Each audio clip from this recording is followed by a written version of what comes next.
Let's get into all of this now with my Sunday night panel, Kristy McSweeney from the PR Counsel and Lisa Goddard from Adani Media. Welcome to you both. First of all, we got to do a bit of Biden. I'm sorry. I know that this is the big topic, but it is the biggest story in the world, which is some people are saying, as I say, I don't necessarily agree, that Joe Biden is going to get out of the presidential race. He's given no indication he wants to go. We all know Joe Biden is a stubborn man, but it seems every day a new call comes for him to drop out. Kristy McSweeney, let's start with you. Stay or go. A, should he? And B, will he?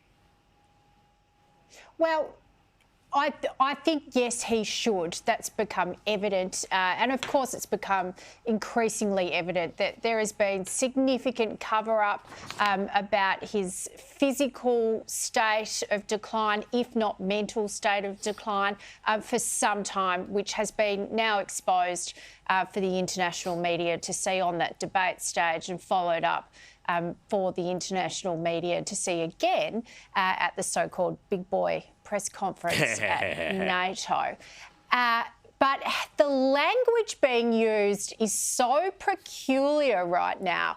You have Donald Trump, whose MAGA movement, as they call it, they don't call it a political party, they call it a movement, talks about the elites and being anti-elitist and the elites versus hardworking Americans. Now the Democrats themselves are talking about the elites in the context of those who lead the Democratic Party trying to overthrow Joe Biden and make decisions around that. Joe Biden himself has used the term, the elites think they run Washington. So everybody is using Trump language for really different reasons at the moment. And of course, it's been a mea culpa for MSNBC and Morning Joe and other types of Democrat-heavy media, hasn't it, who are now joining the chorus of these 35 Democrats, House and congressional Democrats, who've come out and said he has to go. But here's the thing. I mean, Lisa Goddard, that's a great point you make about the media and how they've all basically gaslit everybody.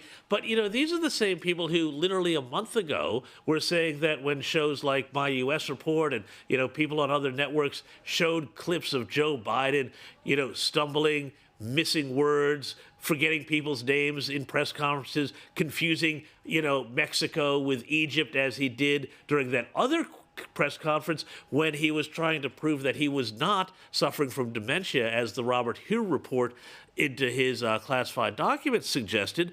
How is it that we can trust these media sources that have just turned on a dime? Because clearly they knew, they'd watched him, they'd traveled with him, they'd seen all of this up close, but decided to gatekeep this information, you know, not just from the American public, but the world. But James, what they were doing was saying to people, what you were actually seeing isn't real. So that they were seeing one thing, as you say, on the planes when they were up close with the president, and the very few press conferences or times he would try to talk to the media.